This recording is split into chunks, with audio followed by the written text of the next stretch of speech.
This edition of the Impact Podcast is brought to you by ERI. ERI has a mission to protect people, the planet, and your privacy, and is the largest fully integrated IT and electronics asset disposition provider and cybersecurity-focused hardware destruction company in the United States, and maybe even the world. For more information on how ERI can help your business properly dispose of outdated electronic hardware devices, please visit eridirect.com.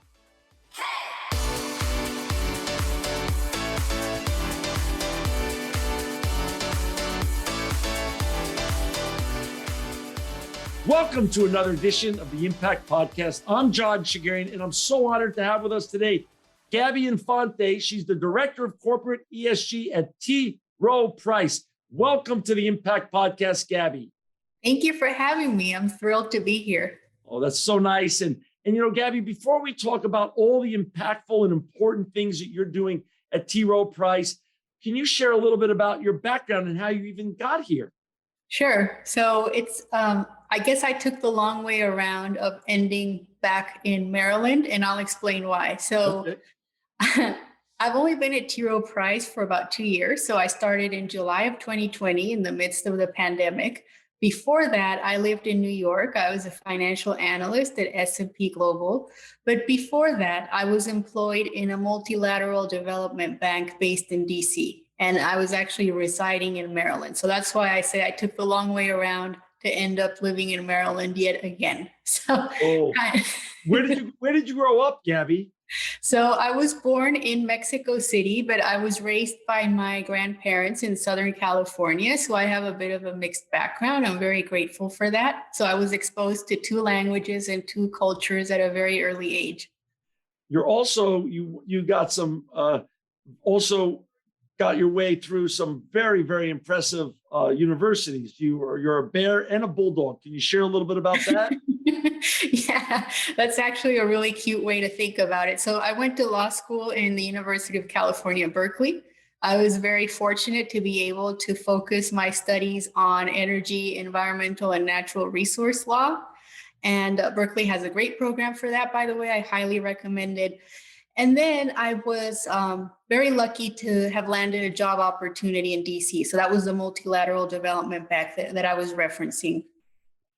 As things evolved there, I spent about close to 9 years in that place. So in that capacity as an environmental and social safeguard specialist and advisor, my job eventually evolved, and I ended up in the situation where I was supervising a large team. And so I thought, you know, why don't I go back to school and earn the academic credentials to support what I do in real life anyway, because I think that will give me even more strength when I go to negotiate budgets and just terms of agreements and so forth. And so I decided to go back to school. And that's when I pursued my MBA at Yale University.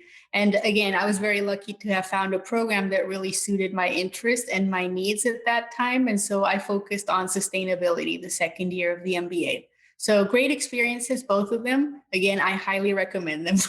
When you were growing up, was sustainability, when you were a young woman and thinking about what you wanted to do in your career and your path, did you think about sustainability, or were you thinking of banking, or what was your goals as a teenager and then as a young lady in her early 20s? And how did sustainability become really your specialty and your desire of a career path to pursue? Great question. And again, long and winding road. I was always very passionate about the environment. So I knew I wanted to do something relating to the environment, environmental management, environmental impact, something in that vein. And so that's why I went to law school and specialized in environmental law. However, we need to go back in time a bit and situate ourselves in, this was 2010, right? So I graduated right around that time from law school. ESG was not what it is today. And so, you know, you have to think about the evolution of ESG in a way. Back then, even my own employer, I think, had this hope that it would eventually go away, that it was just a buzzword that would eventually go out of style or something like that. Right. I think that, 14 years later or so, 12 years later, we can safely say it's become something very mainstream.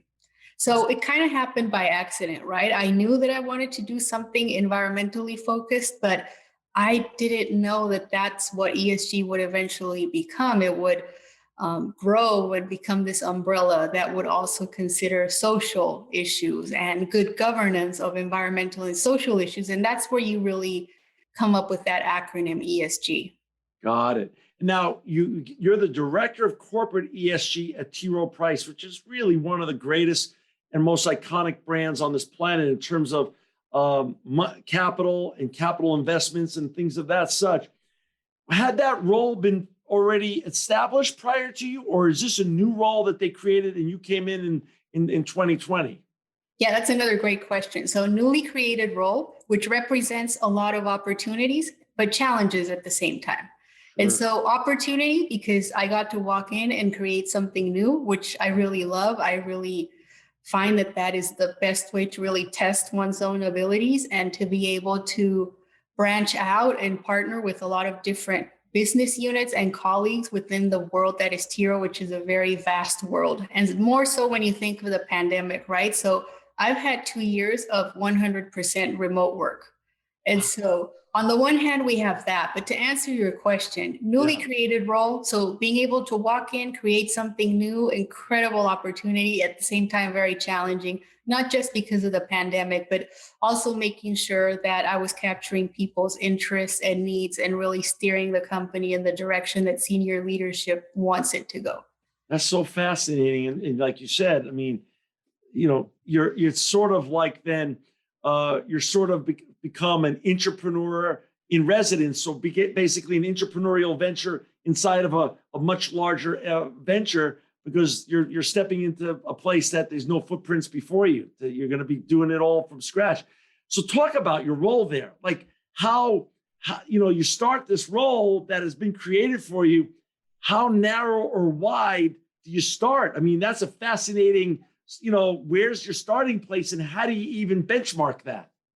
Yeah. So what I did was not unlike what you and I are doing right now. So I reached out to colleagues and started interviewing them because, yes, on the one hand, I did build things from scratch, but it's also true that there was a really deep passion throughout T. Rowe. So people were taking on these environmental and social concerns kind of to the side of their desk, which really speaks to the passion at T. Rowe for ESG, because you already have a full-time job and then you're doing this kind of as a hobby, but you also recognize it's important. So you take on this extra commitment. So that really spoke to me about the deep commitment and dedication at T. Rowe for ESG. So I started interviewing people, really getting a sense of where we were and where we needed to be. And for that, I did look externally, look to where our peers were and how we could close the gaps with our peers. So really coming up with a system to benchmark our own corporate ESG footprint and see where we needed to go. And of course, involving senior leadership every step of the way, like I said, to make sure that I was capturing the vision that they had for ESG. And, it's really interesting because this all kind of moved in parallel tracks with a sort of education process. With everything ESG, there's always that notion that things are very new to people, and that's why they tend to be scary. So how can you approach this from like a client friendly way? Because for me, all of my internal stakeholders in a way are clients. So introducing them to the world of ESG without it being scary and also capturing the vision for the company.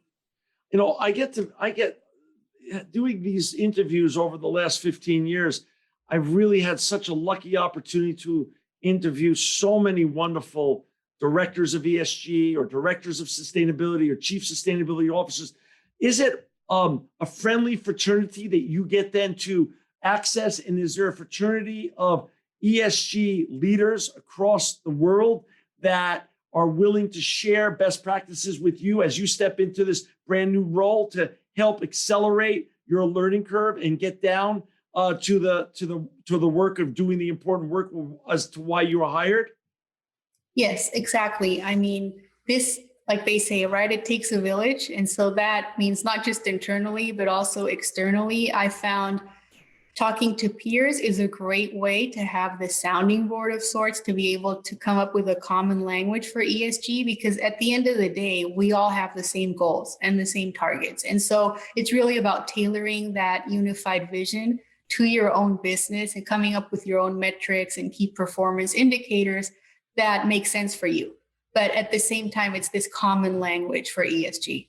And it's actually one common planet that we all get to share. So as you improve the planet with all the practices that you're implementing at T. Rowe Price, and as the same leaders in other huge organizations that are in similar positions as you, as they do the same, we all benefit from all that great work anyway. So it makes sense that you're one big friendly fraternity. That makes a lot of sense.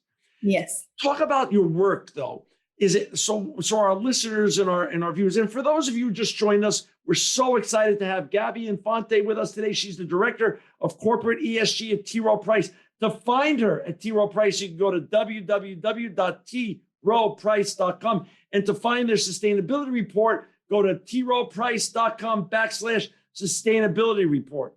Gabby, is part of what you do also a toggling between inside and outside work? What I mean by is, are you both influencing and directing the interior goals with regards to ESG and initiatives inside your own company in terms of getting to net zero and other important sustainability and ESG goals, but also helping the directors who are in charge of investing in T. Rowe Price in terms of guidance, in terms of their investment strategies and the portfolio companies that you guys invest in? Is it a bilateral process that you're working on? That's a really interesting question. And again, it leads me to a bit of history telling. So going back in time, T. Rowe Price has had a team fully dedicated to responsible investing since 2017.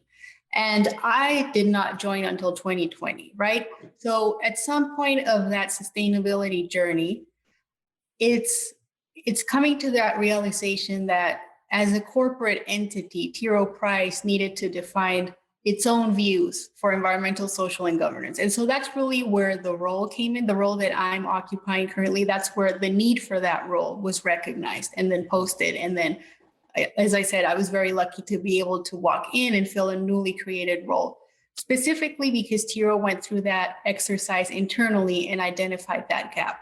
So while I do not influence that responsible investing team directly, it needs to be, both teams need to be in close coordination, right? Because as we were talking about previously, there's that common language for ESG.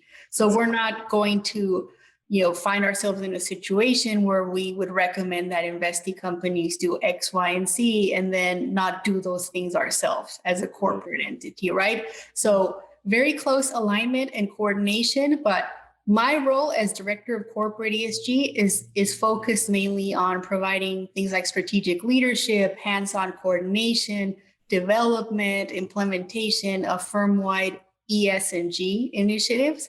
And basically what that means is to embed sustainability in the firm's operations and then be able to communicate that progress to stakeholders. And by stakeholders, I mean both internal and external.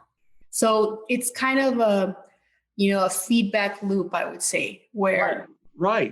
Close coordination and both teams would not do anything in contradiction to one another.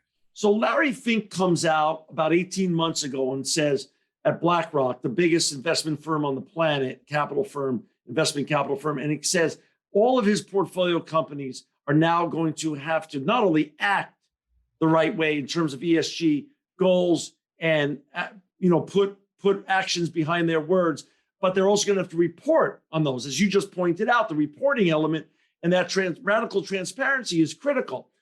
And he said, if you don't report and don't act the right way, you're no longer going to be a portfolio, company of this firm.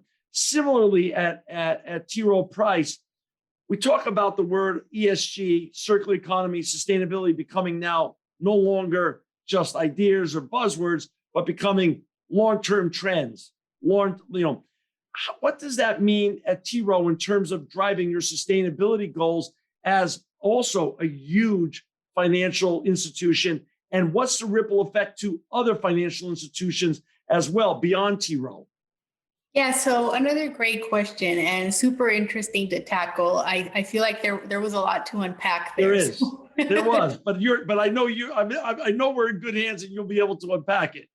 Right. So I think you need to remember that ESG tends to encompass a very broad swath of issues, right? Right. From our own corporate carbon footprint. And what that means is when you think of our own tangible space, so the tangible footprint that we have, the buildings that we either own or lease or somehow operate. So there's that, that's a very tangible manifestation of ESG, Right. to things like labor practices and codes of ethics. So when you look at the S of ESG, I think that is where people kind of get a little confused because it's a very broad range of issues, right? It's everything from employee health and safety to human rights to our own community impact to our philanthropic activities and so forth, right? Among many others. So, Right. how do all of these topics ultimately converge? And to address your question, well, they're linked in the sense that the good management that you display for environmental and social topics and the extent to which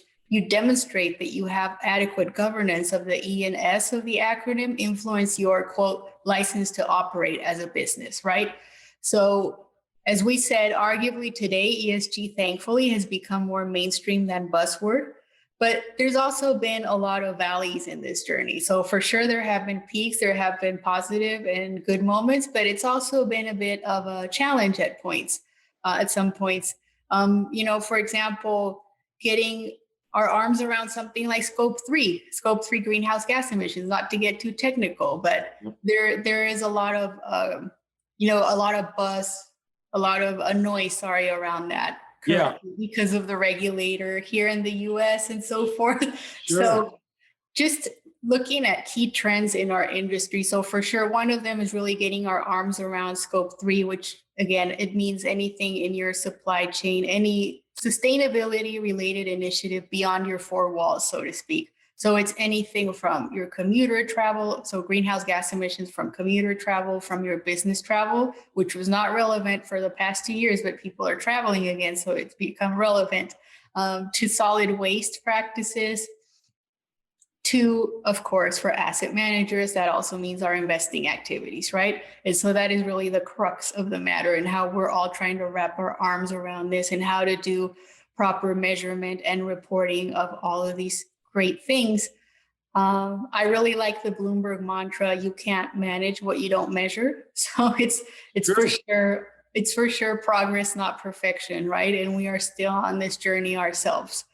But those are some of the key trends that I'm seeing. So the whole net zero conversation that's in the background by 2050 or earlier. Social factors for sure have moved to the forefront during the pandemic, but also following the pandemic. Just think of Russia's invasion of Ukraine. There's also a push for enhanced diversity, equity, and inclusion beyond the boardroom.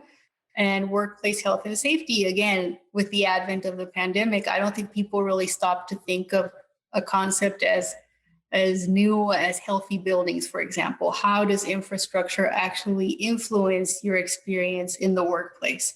So a lot of great conversations going on at the same time. So never a dull moment in ESG. And lastly, and I know I've kind of mentioned this throughout my response, but ESG data and framework integration, I've also seen have become more mainstream. And investors are demanding reliable, consistent, and comparable ESG data. And that is so important because if you look around, currently we have this alphabet soup, so to speak, of ESG frameworks. And so really, what is the right way to talk about ESG? How do you define what is material for you in the ESG space? So those are just some of the key trends that I'm seeing.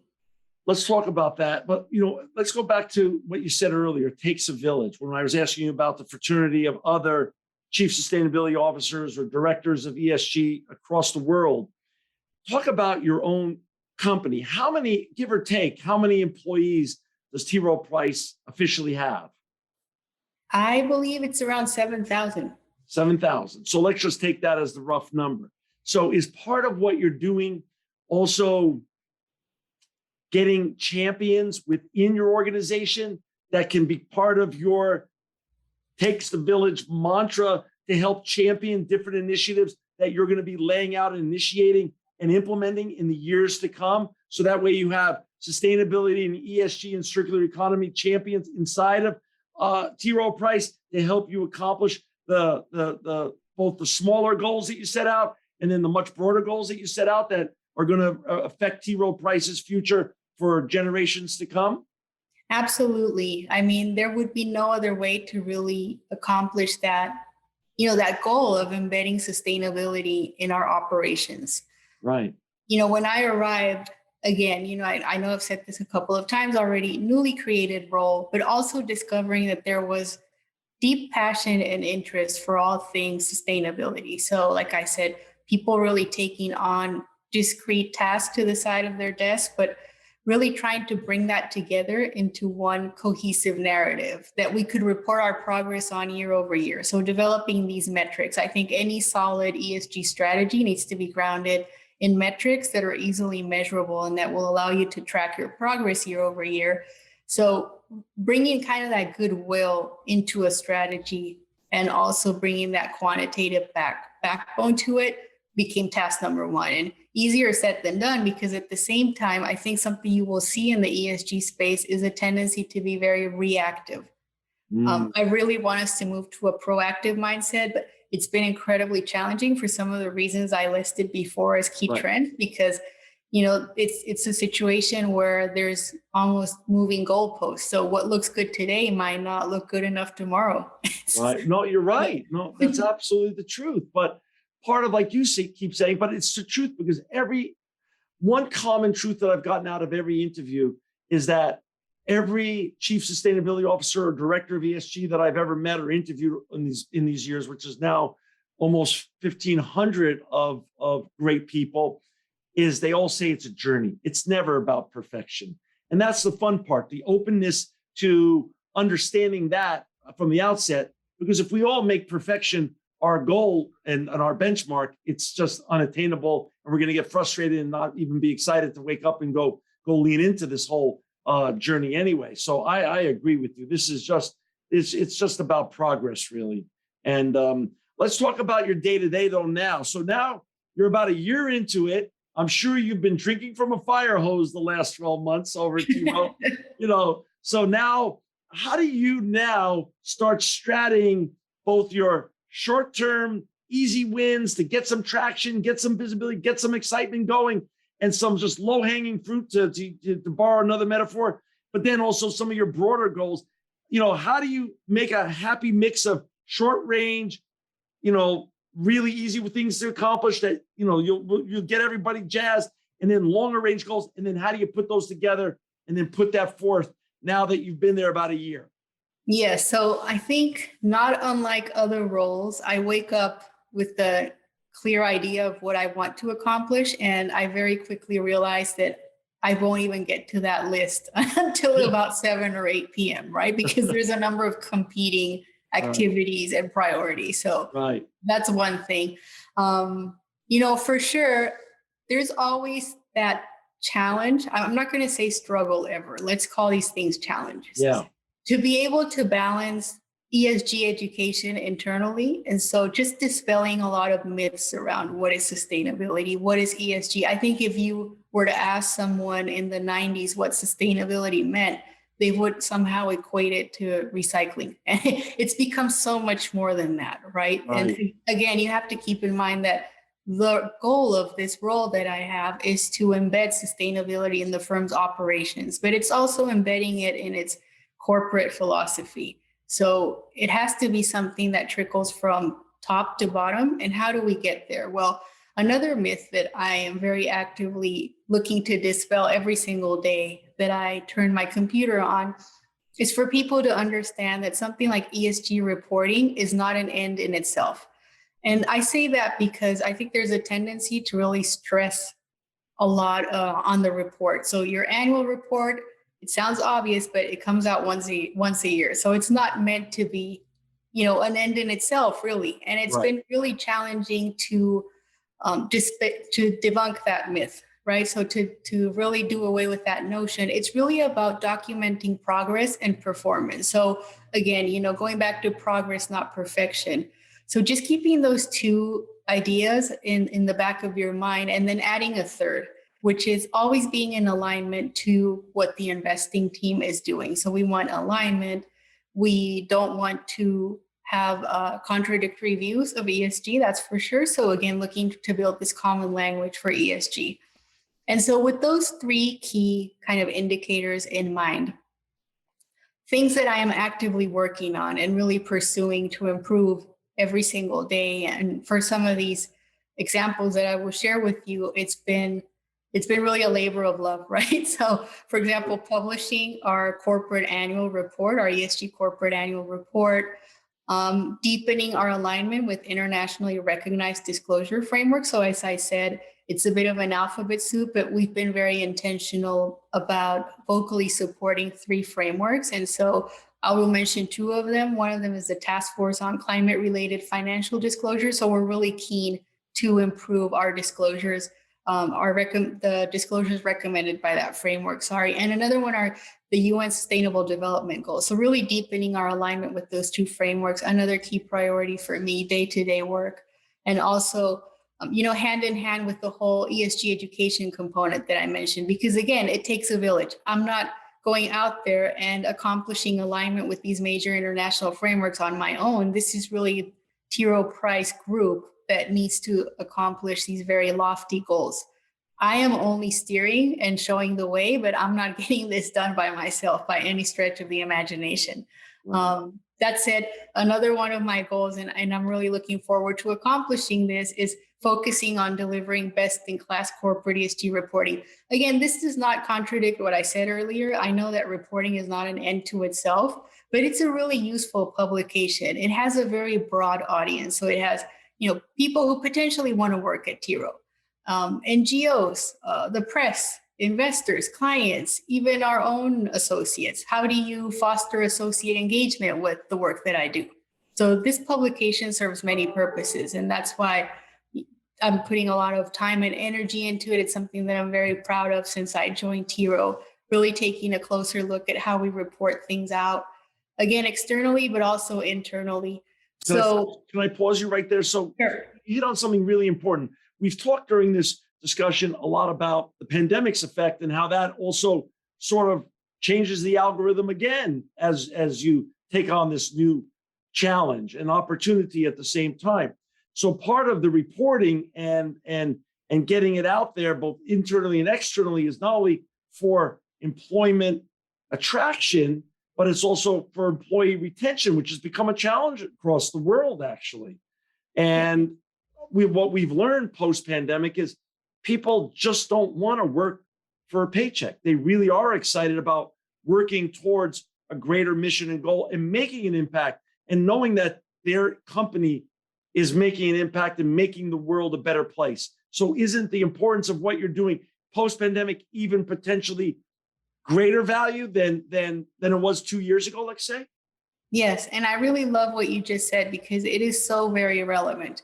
There is more and more data each day on how those types of factors really influence a person's choice to seek employment, right, in X and Y institutions. So there's more data around that, and having that in mind. And coincidentally, T. Rowe Price has two very exciting relocation projects currently in the works. So one in Baltimore, another one in London, and there's a really important sustainability thought process behind both of those projects, which is how do you implement environmental efficiency, health, and wellness goals for a physical structure? How does that influence your workforce?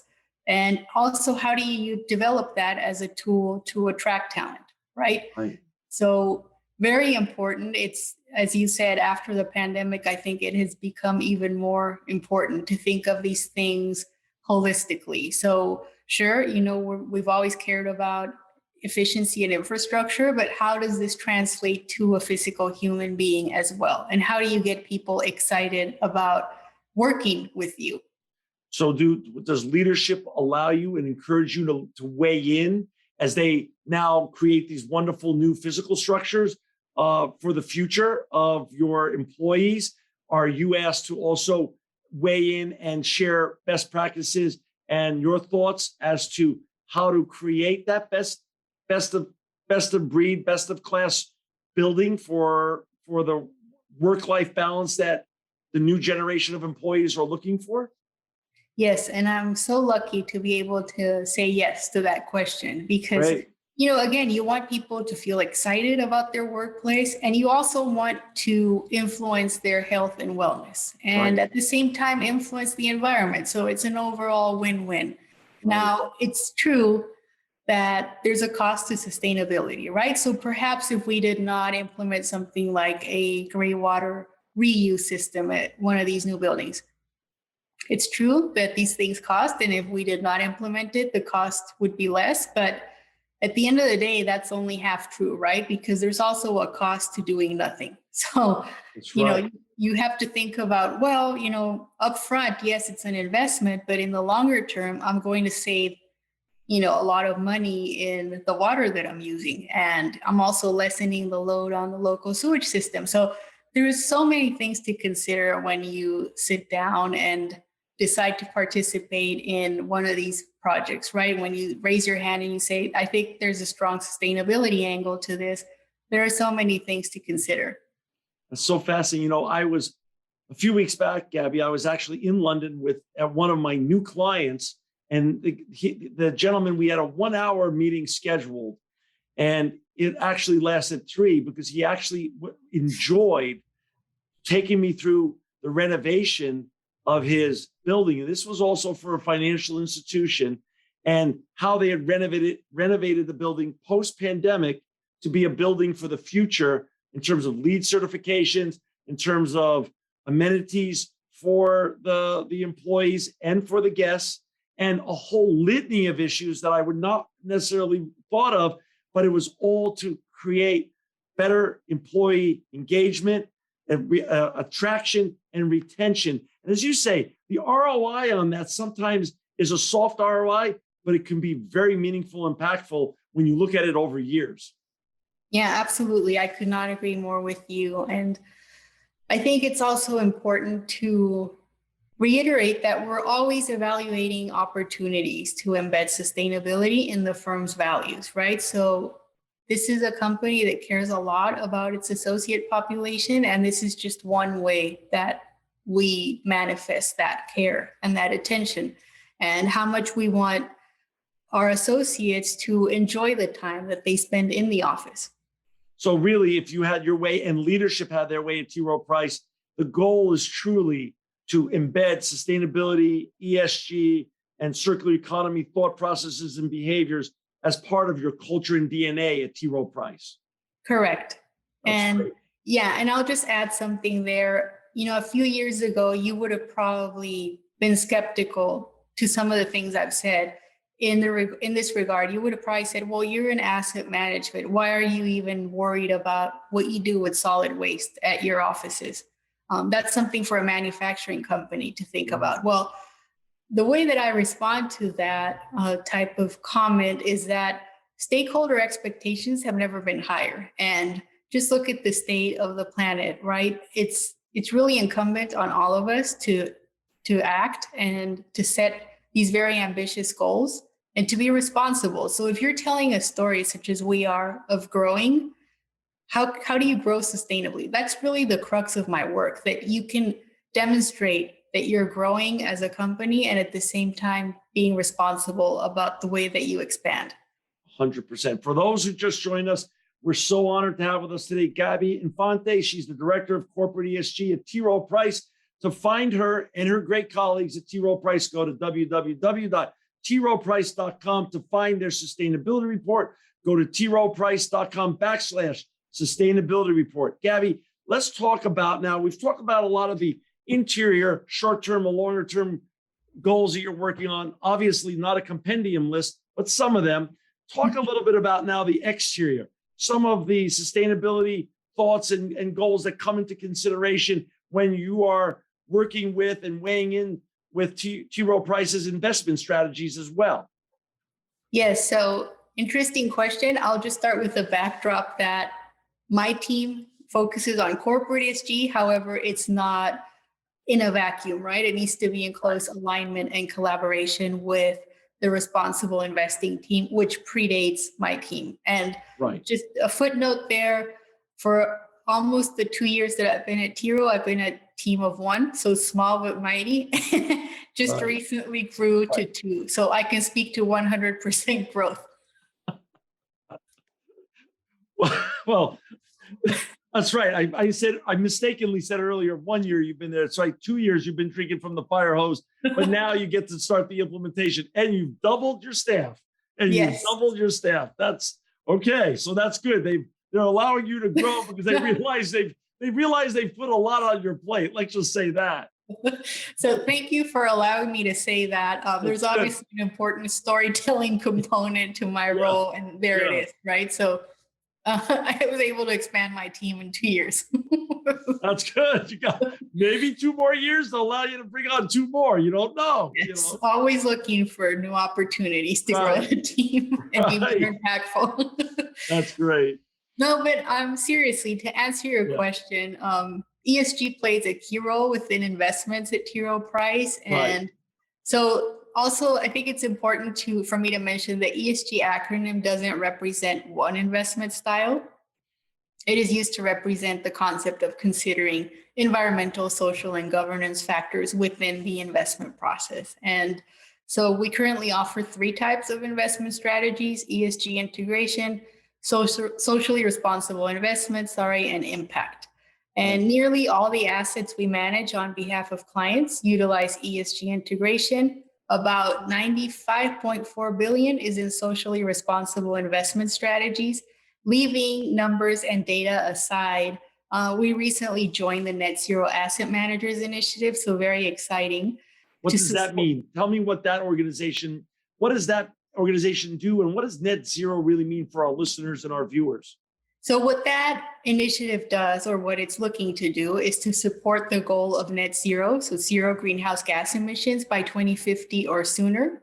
And our net zero investment products will utilize the Paris Aligned Investment Initiative Net Zero Investment Framework, which is a bit of a mouthful, but it's basically a framework designed to allow for the economy to transition to net zero. So bringing all carbon emissions down, or greenhouse gas emissions to be precise, down to zero.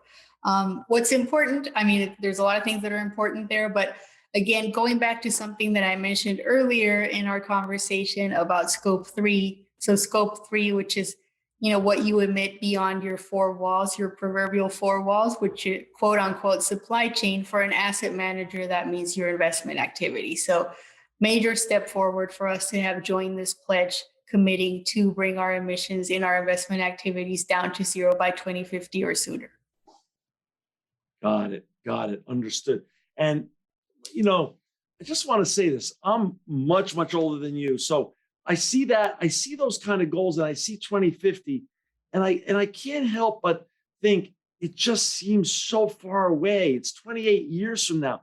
Do you feel hopeful that as a world, not T. Rowe Price, but as a world of great leaders like you, can we truncate that anyway? Can we get that number down from 2050 to 2040 or even lower? Because it just feels like the climate change has really happened in my lifetime.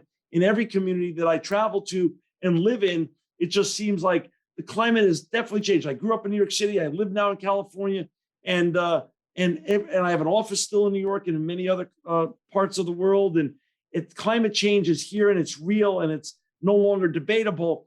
Can we get the net zero zero goals down from 2050, or do you really think that's the timeline? So I think we definitely should. Whether we can, there's a lot behind that. Yeah. Right. Certainly the goal is to get there much sooner. And I'll give you an example on the corporate side. So not to get too much into the weeds, because I realize once I start with scope 1, 2, 3, I lose people. To think of our own direct carbon footprint. So what I was mentioning earlier as well about our own buildings, I do have a plan to reach these net zero goals from a corporate side sooner than 2050. So currently evaluating opportunities, just revamping environmental goals at that corporate level for us. I do see a path to get there before 2050. It definitely needs to be the global imperative. But like I said, there's a lot behind being able to say that we can, Right. as a global community, do that, but we definitely should. Got it. Yeah, I agree with you. When you started asking me that question, I actually thought that you were going to take a different direction, because when I started socializing some of these plans, I would get these types of responses like, well, I'm not going to be here by then, so why should I care? Right. No, and it's a legitimate question that people ask as you're trying to build a team and a group of champions behind you. Yeah. It's hard to think that far out. So that's why I always think about great people in your position. How do you come up with short-term goals to get people excited, and long-term goals as well, like 2050 is, so that way there's a happy balance of getting things done and checking them off the list and getting people so totally jazzed. But then, of course, you have the greater goals out there as well. No, that's so important to have those shorter term goals that people that are on your team are able to track their own progress and how they play a part in contributing to those corporate goals. Like I said, associate engagement is really key. And again, it takes a village to be successful. But having almost $100 billion in socially responsible investments, that's a very, very impactful role that you guys get to play. That's a very impactful role. So it's great that it's in the hands of you and your colleagues that you're going to be making those decisions now and in the future, because that's what I really think is going to change the planet and make the world a better place. More of that socially responsible investing. I agree. Talk a little bit about the future. This has been obviously an exciting and an impactful 2 years for you as you've gotten your learning curve down. So now that the pandemic is starting to hopefully go from a pandemic to an endemic, what does that mean for you? Obviously, working out of your home the last couple of years, as most of us have been around the world, are you do you toggle between in the future between the office and home, and then soon do you go on the road? And what does going on the road mean for you in terms of seeing and meeting other people, and what's those kind of goals look like for just you and how you're growing your position and the goals that you've created at T. Rowe Price?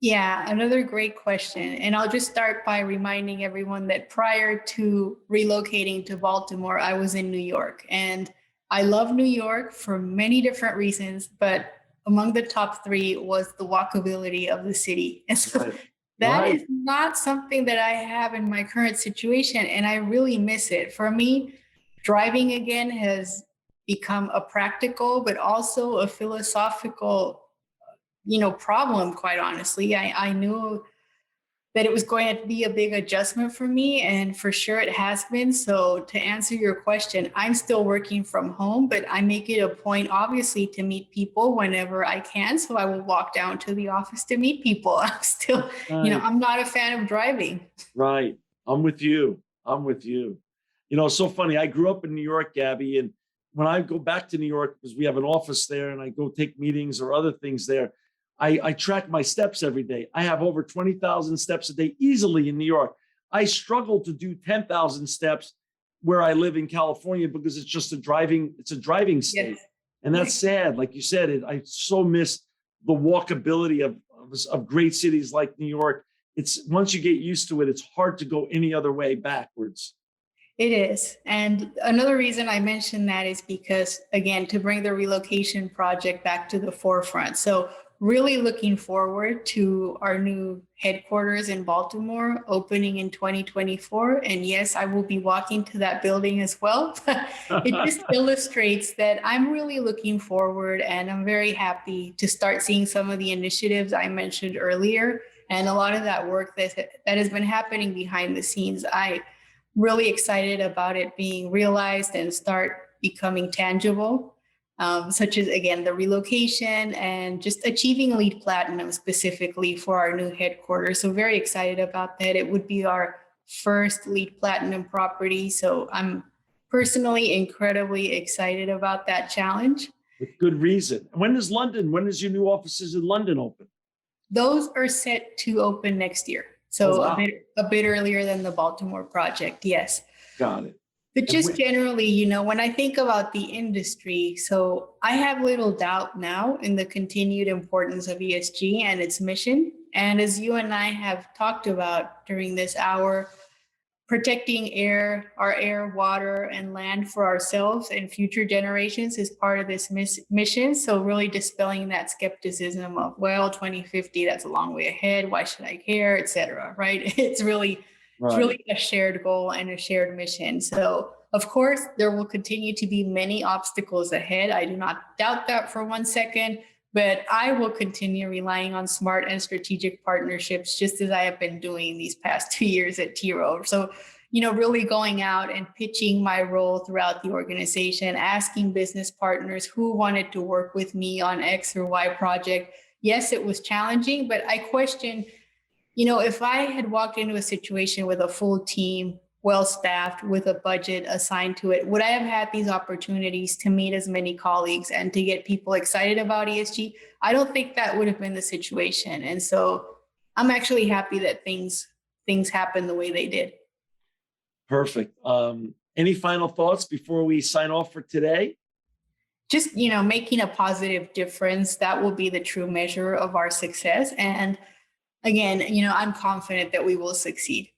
Oh, I'm confident you're going to succeed too, Gabby. This is not the last time I'm going to have you on the Impact Business. It's going to be fun to have you on in the years to come to share all the success and the wins that you guys rack up. When does your new sustainability report come out so our viewers and listeners can look forward to looking at it? Yeah, thanks for that question. So we're expecting a release this fall. So either late August, early September. Got it. And you mentioned at the top of the show, you were raised by your grandparents. Are they still alive? They are not. Actually, my grandmother passed away during the pandemic. So that was also very hard. I'm sorry to hear that, because all I can say is this. I know they're somewhere in this great universe that we live in. And boy, you made them proud with what you did, with them raising you to end up a bear and a bulldog, and now the leader and the director of ESG and corporate ESG at T. Rowe Price. What a journey. But boy, you did them proud for raising you. I'll tell you that right now. Thank you. Thank you for saying that. It's the truth. It's the gosh honest truth. And for our listeners and viewers, again, to find Gabby and her colleagues, please go to troweprice.com to find their important sustainability report. Go to troweprice.com/sustainability report. Their new sustainability report comes out sometime this fall. Look for it. Gabby, we're going to have you back on the Impact Podcast.